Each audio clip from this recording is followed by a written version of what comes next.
한 주일 동안 잘 지내셨습니까? 오늘이 주긴 세례 주일로서 성탄 시기가 이제 다 끝나고 이제 내일부터 연중 시기가 됩니다. 여러분들도 이제 바빴던 또 한 해를 다 마무리하고 또 한 해를 시작하느라 이렇게 막 나름대로 바빴으니까 이제는 좀 마음을 편안히 잡고 이제 여러분의 정상적인 생활로 들어가는 어떤 그런 시기가 아닌가. 그래서 전례를 또 이제는 연중으로 저희들의 신앙인의 삶으로 들어갈 수 있는 그런 시기가 다가온 것 같아요. 그래서 오늘 주님 세례 주기를 맞이해가지고 우리들이 받은 이 세례의 의미에 대해서 여러분들이 잘 아셨으면 좋을 것 같아요. 너무 사람들이 세례라는 것을 그냥 성당에 들어가서 그 신앙을 갖기 위해서, 특히 이제 가톨릭 신앙을 갖기 위해서 그냥 거치는 하나의 과정이라고 단순히 생각하는데, 근데 절대 그게 아니거든요. 여러분이 세례를 받는다는 것이 어떤 의미인지 너무너무 중요하거든요. 그래서 그거를 오늘 누가복음은 이제 여러분들에게 이야기해 줄 겁니다. 그리고 저희들 올해 그 사목 목표가 복음화되어 복음한 본당 공동체입니다. 다시 말해서 복음이 다른 게 아니라 성서에서 나오는 하느님의 말씀, 예수님의 말씀을 항상 가슴에 안고서 여러분들이 살아가는 데 있어가지고 세속의 삶도 있지만 세속의 삶을 살아가는 노력만큼 여러분들도 하느님의 말씀, 예수님의 말씀을 살아가려고 노력하는 것, 그것이 항상 제일 강조하는 천상에 사는 사람들이 지상에서 살아가는 방법입니다. 그래서 너무 지상생활에 연연하지 마시고 여러분이 앞으로 가야 할 루카복음에 항상 예수님께서 당신이 가야 할 예루살렘을 끊임없이 보고 갑니다. 자기가 제자들을 가르치거나 어떤 삶을 살아갈 때 이때에도 당신이 가야 할 최종 종착지 예루살렘이라는 곳을 항상 보면서 자기 삶을 나가듯이 저희들이 가야 할 마지막 종착지, 거기가 어딘지를, 그 종착지는 그 어느 누구나 생각하지 못해요. 이것은 순서대로 오는 것이 아니기 때문에 그곳을 항상 보면서 내가 세속인의 삶도 살아가지만 그와 같이 또 신앙인의 삶을 어떻게 살아갈 것인가 고민하는 그런 어떤 정말로 진정한 신앙인이 될 수 있으면 좋을 것 같습니다. 그래서 올해 같은 경우에는 주일복음에는 루카복음을 읽습니다. 그래서 여러분들이 주일복음을 쭉 따라서 해같이 읽으시면 루카복음 한 것을 다 읽게 되고 루카가 주고 싶었던 그 메시지가 그 안에 있습니다. 근데 평일 미사에는 이제 마르코복음, 마태복음 두 개가 계속 나오게 될 겁니다. 그래서 그것을 잘 보시고 여러분들이 1년 한 해를 정말 내일부터 연중이 시작되는데 그 매일매일같이 들려오는 루카의 예수님께서 또는 마르코의 예수님, 마테오의 예수님께서 들려주는 그 소리를 한번 잘 들어보시고 또 그걸 가슴에 안고 마리아가 항상 하느님의 어떤 그 말씀을 가슴에 안고 한 삶을 살아가듯이 여러분들도 살아가신다고 하면은 여러분의 어떤 삶에 있어가지고 굉장히 올 한 해는 풍부한 삶, 굉장히 값진 삶이 되지 않을까 이렇게 생각이 듭니다. 네, 오늘 주님 세례 주기 이렇게 맞이해 보면은 마르코복음을 읽다 보면 이 주님 세례는 굉장히 중요합니다. 마르코복음에 있어가지고. 왜냐하면 마르코복음은 처음에 시작할 때 우리 주 예수 그리스도의 복음이라고 이렇게 말씀을 하셔요. 다시 말해서 예수님은 그리스도이고 구세주이시고 하느님의 아들이라는 것을 이야기하고 가거든요. 첫 번째로 그 모습을 보여주는 것이 이 예수님의 세례를 통해서 예수님이 어떤 분이라는 것을 마르코는 이야기하고 그 다음에 이 이야기를 시작을 합니다. 근데 마태복음과 루카복음은 여러분들 지금까지 지냈던 성탄 시기에 이 세상에 오셨던 저 아기 예수님이 누구라는 것을 여러분들은 너무나 잘 알고 있어요. 루카복음 신자들도 마태복음 신자들도 이 예수님의 성탄, 탄생 이야기를 통해 가지고 예수님이 누구라는 것을 너무나 잘 알고 있는 그런 상황이거든요. 그럼에도 불구하고 루카복음과 마태복음이 예수님의 이 세례에 관한 이야기를 해주는 것이 굉장히 의미가 있는 것이에요. 마태복음 같은 경우에는 그 세례자 요한이 예수님께서 자기가 오시는 것을 보시고 자기에게 다가오는 것을 보시고 자기 것을 거부를 하게 되죠. 어떻게 제가 예수님한테 세례를 받겠습니까? 왜냐하면 마태복음 공동체와 루카복음 공동체는 예수님이 세례자 요한에게 세례를 받는다는 것이 너무나 큰 충격이었어요. 왜냐? 예수님께서는 어떻게 보면은 하느님의 아들이시거든요. 분명히 예수님은 하느님의 아들이고 구세주라는 것을 아는데 어떻게 신적인 존재가 한 인간에게 세례를 받냐? 이것은 있을 수가 없었던 일이에요. 두 번째는 예수님은 구세주로서 하느님의 아들로서 죄가 없어요. 근데 요한이 주는 세는 죄 용서, 회개의 세례입니다. 어떻게 주님께서 어떻게 해서 하느님의 아들이 죄의 회개의 세례를 받을 수 있는지, 이것이 너무너무 그 공동체에는 의문점이었고, 마테오와 루카는 거기에 대한 해답을 자기 공동체의 신앙들에게 해줘야 할 의무가 있었던 것이에요. 그리고 밖에 있는 사람들도 세례자 요한은 굉장히 큰 예언자였습니다. 그 당시에. 이렇게 보면서 저 봐라, 예수님께서도 세례자 요한에게 세례를 받지 않냐? 그럼 예수님은 아무것도 아니라는 것이에요. 이런 어려운 일에 부딪혔던 마테오 공동체와 루카 공동체는 그럼에도 불구하고 예수님이 세례자 요한에게 세례를 받는 이야기를 여기다 갖다 두고 있습니다. 이때 마태복음에 그 이야기가 나와요. 제가 어떻게 예수님께 세례를 줍니까? 라고 세례자 요한이 얘기했을 때 마태복음 3장 15절에 예수님께서 이런 말씀을 하십니다. 의로움을 이루어야 합니다. 그 의로움을 이루기 위해서 당신이 나에게 세례를 줘야 합니다. 라고 마태복음 3장 15절에 그런 얘기 나옵니다. 그 마태복음에서도 의로움이 무엇이에요? 요셉이 의로운 사람으로 나와 있죠. 뭐 시몬이라든가 이런 누가복음에 나오는 사람들 굉장히 의로운 사람이라 이렇게 나오는데, 의로움은 다른 게 아니라 하느님의 뜻에 따라 살아가는 사람들, 하느님의 계획에 그 계획 안에서 그것에 순종하면서 살아가는 사람들, 그런 사람들을 의로운 사람이라는 것이에요. 즉 예수님의 세례자 요한에게 받는 세례라는 것은 하느님의 계획이면서 하느님 뜻이라는 것이에요. 그렇기 때문에 이것을 받아야지만 되는 것이에요. 그래야지만 하느님의 의로움을, 그리고 세례자 요한도 그렇고 예수님도 그렇고 하느님의 그 의로움을 받아들일 수밖에 없었다는 것입니다. 그래서 그 의로움을 받아들일 수밖에 없었다고 하면, 그럼에도 불구하고 마테오와 루카가 이 세례를 보여주는 것은 예수님에게 중요한 것이 아니라 그 이후에 다가올 우리들이 세례를 받는 이 세례라고 하는 의미를 다시 한번 부각시켜주고, 그 의미를 갖고서 세례를 받는 사람들은 그 의미대로 지상의 삶을, 신앙인의 삶을 살아가라고 저희들이 이야기를 하고 있어요. 그 첫 번째 의미가 뭐냐면, 루카복음 3장 16절에 세례자 요한은 자기가 주는 것은 물로 세례를 준다고 하십니다. 근데 앞으로 오신 그분께서는 너희에게 사랑과 성령과 불로 세례를 줄 것이다 라고 말씀을 하셔요. 성령과 불로 세례를 준다는 것, 과연 이것이 무엇을 뜻할까요? 사도행전 2장 3절 4절에는 이 말을 이렇게 풀이 해석합니다. 성령께서 혀처럼 생긴 불의 모습으로 내리신다고 사도행전이 이야기하고 있어요. 그렇다면 성령이 불처럼 이렇게 내려온다고 하셨다면 그 불이라고 하는 의미를 저희들이 알아야 돼요. 구약성서의 그 말라기 예언자는 다음과 같이 그 뜻을 해석을 하고 있습니다. 그는 재련사의 불 같고 염색봉의 잼을 같으리라 라고 말씀을 하십니다. 재련사의 불, 재련사가 뭐 쇠를 다루는 사람 아닙니까?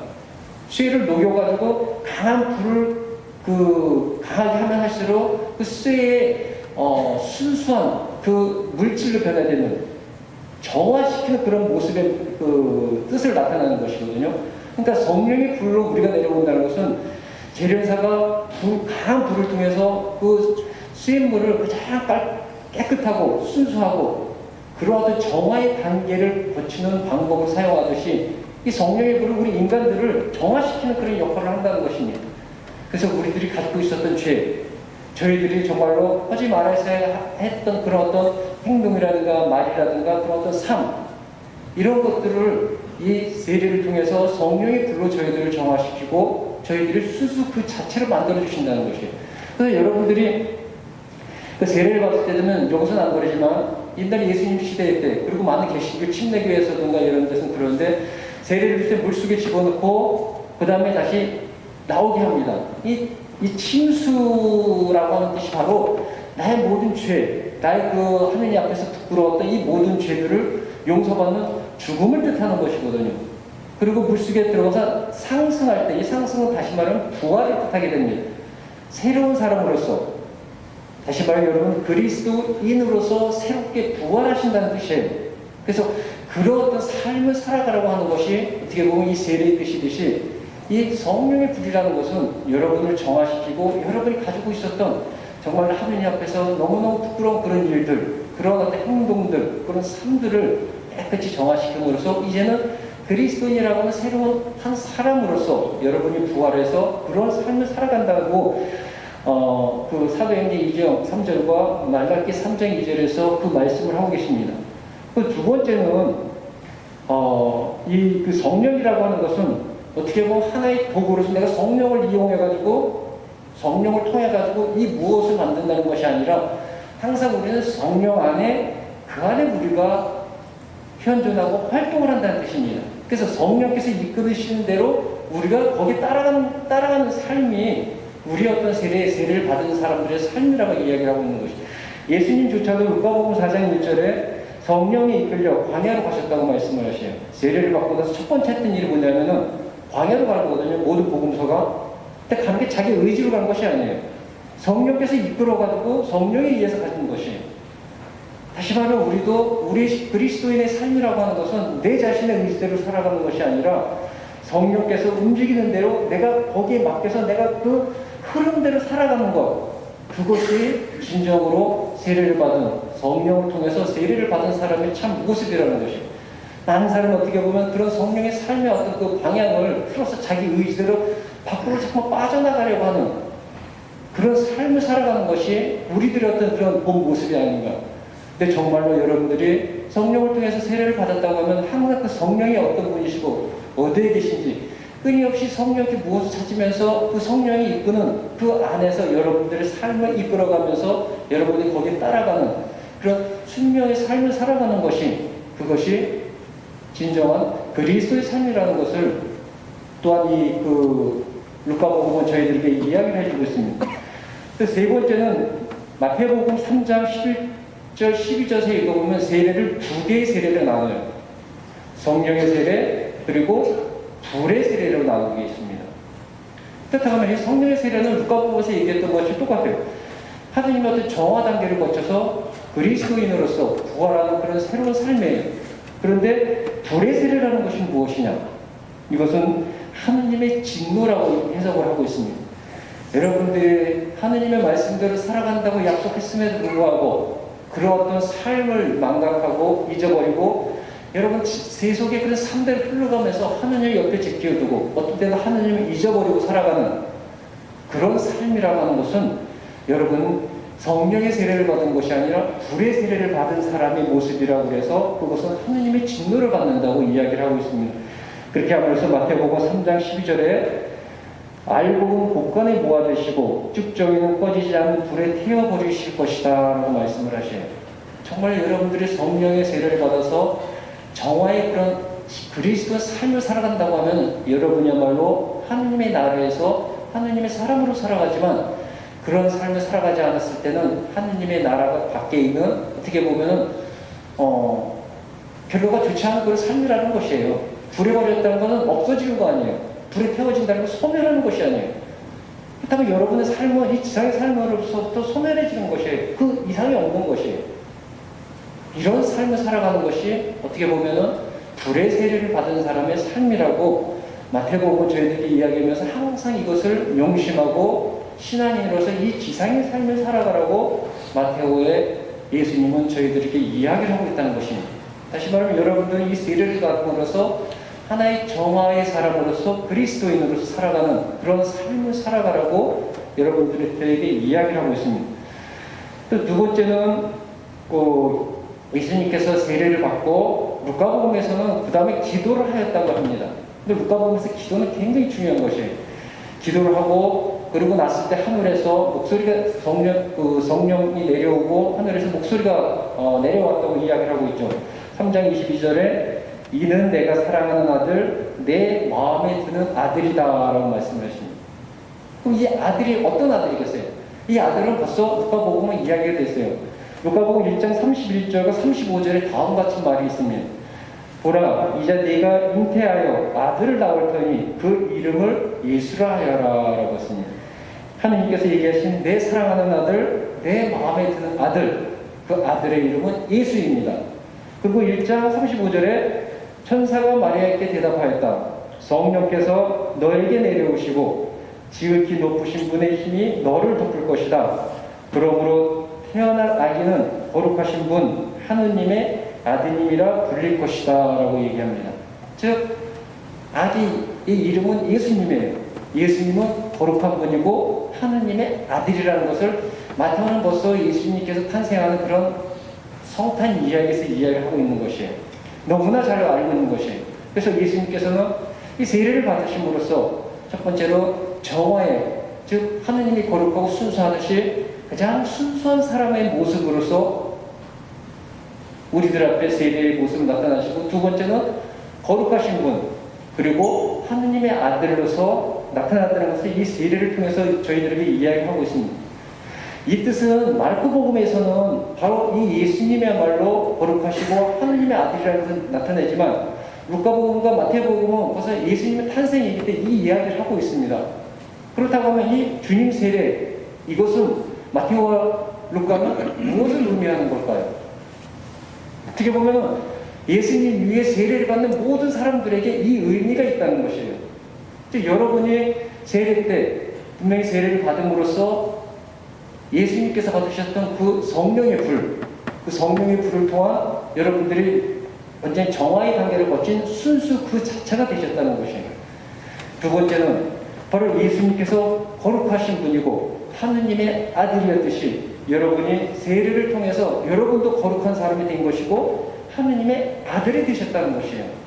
그래서 그렇게 세례받은 사람을 뭐라 그래요? 형제 자매라고 그러지 않습니까?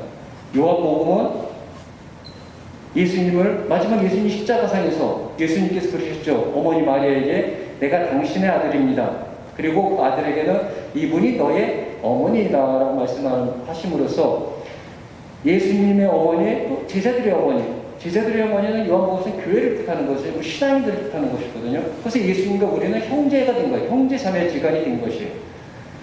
바로 이 세례를 통해 가지고 여러분들은 그냥 물로 기름을 바르고 그냥 신앙이 됐다는 뜻이 아니라 여러분 그것을 통해 가지고 예수님 하느님과 함께 하시는, 하느님께 만날 수 있는 순수 그 자체이시고 또 거룩한 그 자체이고, 그리고 하느님의 아들로서 예수님을 우리 흔형으로 우리가 같은 형제 자매라는 것을 이야기하는 것이에요. 그래서 사도 바울은 갈라디아서 2장 20절에 이런 말씀을 하십니다. 세례의 의미란 이제 내가 사는 것이 아니라 그리스도께서 내 안에 사시는 것입니다 라고 합니다. 그리스도가 내 안에 산다는 건 누구예요? 내가 뭐가 되는 거예요? 내가 그리스도가 되는 것이에요. 여러분이 하느님의 아들이 되는 것이고 여러분이 예수님 그 자체가 된다는 것이에요. 그래서 세례를 받고 나서 여러분의 행동은 예수님의 행동과 똑같은 삶을 사셔야 되는 것이에요. 왜? 여러분은 하느님의 아들 그리스도이기 때문에. 또 여러분들은 예수님께서 그 순수 자체이고 거룩하신 것처럼 여러분도 순수 그 자체여야 되고 거룩한 그 자체여야 된다는 것이에요.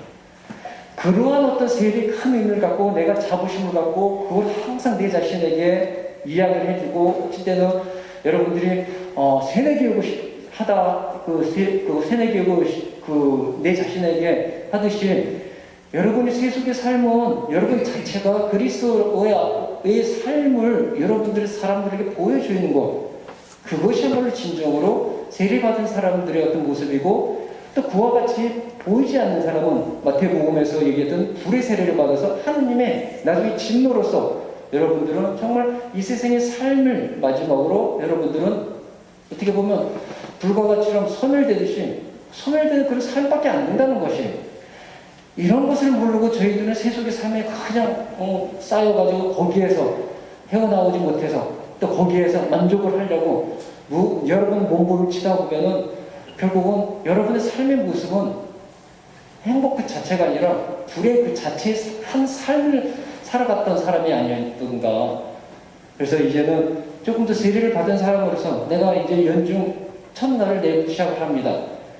세례받은 사람으로서 정말 예수님께 살았던 그 길, 순수 그 자체이며 거룩한 그 자체이면서 하느님의 아들 그리스도로서 여러분은 이 지상의 삶을 월요일부터 시작한다고 여러분 마음속에 굳게 생각하시면서 여러분의 어떤 그 삶을 다시 한번 이 지상에다가 보여주는 천상에서의 살아가는 사람의 참 모습을 이 구로삼동이라고 하는 이 여기에다가 여러분들이 보여주신다고 하면 그것이 진정으로 그리스도인이고 천상의 사람들의 어떤 삶의 아름다운 모습이 아닌가.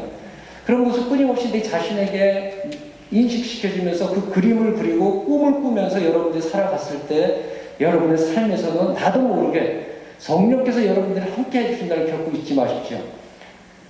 예수님께서 하느님의 아들로 살아가시면서 성령께서 항상 그분을 감싸안고 그분을 도와주시고 그분과 함께 하신다는 거 잊지 마시고, 또 루카복음에서 예수님께서는 가장 힘들 때 특히 겟세마니 같은 데서 피눈물 흘리시는 그런 기도를 하셨습니다.